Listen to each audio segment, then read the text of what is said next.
Assalamualaikum warahmatullahi wabarakatuh. Hai teman-teman, berjumpa kembali dengan saya Ari Prasetyo di KBM Daring Matematika Peminatan. Di video kali ini kita akan membahas materi vektor bagian pertama, yaitu menyatakan vektor secara aljabar. Untuk kamu yang mencari pembahasan materi-materi seputar matematika dan matematika peminatan, silahkan bisa mengunjungi channel saya ya. Jangan lupa untuk menekan tombol subscribe, like, dan juga beri komennya untuk mendukung channel ini. Langsung saja, mari kita mulai belajar. Tentu sudah tidak asing bagi kalian mendengar kata vektor. Nah, definisi vektor adalah besaran yang memiliki nilai atau besar dan juga punya arah. Contohnya kecepatan, gaya, dan lain-lain. Nah, dalam matematika, secara geometris, vektor dinyatakan sebagai ruas garis berarah. Perhatikan di sini saya punya vektor AB. Dari A ke B, ya, ada arahnya dari A ke B. Titik A disebut titik pangkal, kemudian B-nya disebut dengan titik ujung. Selanjutnya, kita akan mengenal jenis-jenis atau beberapa vektor khusus. Yang pertama, vektor 0, yaitu vektor yang besarnya 0 satuan dan arahnya tak tentu dan biasanya digambarkan sebagai sebuah titik. Lalu yang kedua adalah vektor basis, yaitu vektor yang besarnya satu satuan dan arahnya sama atau searah dengan sumbu koordinat. Berikut adalah gambar dari vektor basis di ruang dimensi 2 ataupun ruang dimensi 3.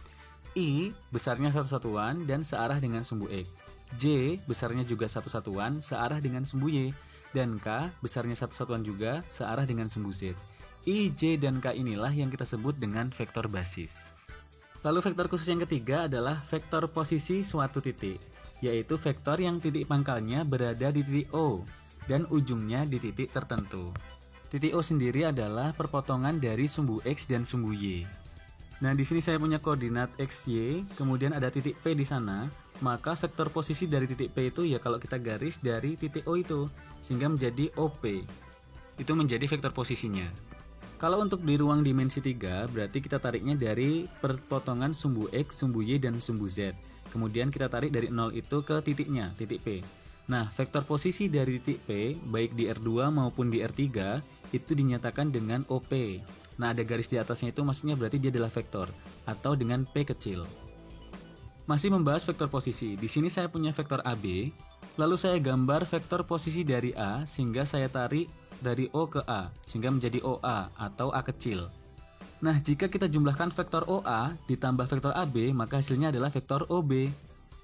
Lalu coba kita modifikasi secara aljabar. OA itu kan sama saja dengan A kecil. OB sama dengan B kecil, berarti A kecil ditambah vektor AB sama dengan B kecil. Kemudian kalau A-nya kita pindah ruaskan menjadi negatif, sehingga vektor AB sama dengan vektor B kecil dikurangi A kecil.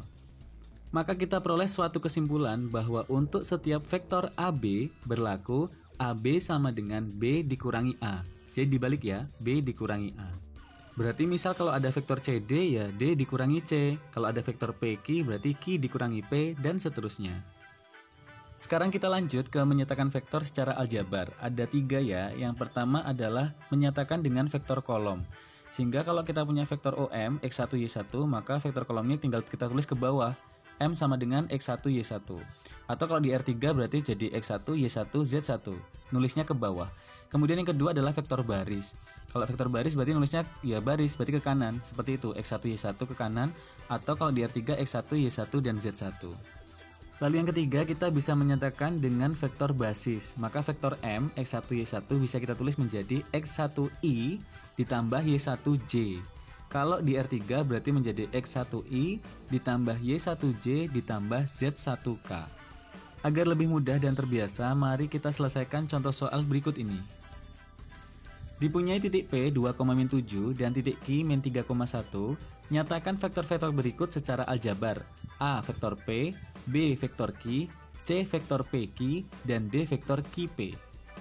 Kita akan mencoba mengubah vektor-vektor ini ke bentuk aljabar, berarti ada vektor kolom, vektor baris, dan juga vektor basis. Yang A dulu yaitu titik P 2,7. Kalau kita buat kolom berarti menjadi seperti itu. Kita tulis dalam kurung terus nulisnya ke bawah 2 dan min 7. Kemudian untuk vektor baris ya kita tinggal tulis ke samping saja menjadi 2 dan min 7. Kalau untuk vektor basis tinggal kita tambahi huruf I dan J. I-nya untuk yang X ya berarti 2, untuk yang Y berarti J, berarti jadi 2I min 7J. Sama untuk soal yang B, berarti Q-nya kita tinggal tulis ke bawah untuk yang vektor kolom, kita tulis ke samping untuk vektor baris, dan untuk vektor basisnya tinggal kita tulis I dan J, sehingga menjadi min 3I ditambah 1J. 1J ini bisa ditulis J saja, jadi satunya nggak ditulis tidak apa-apa.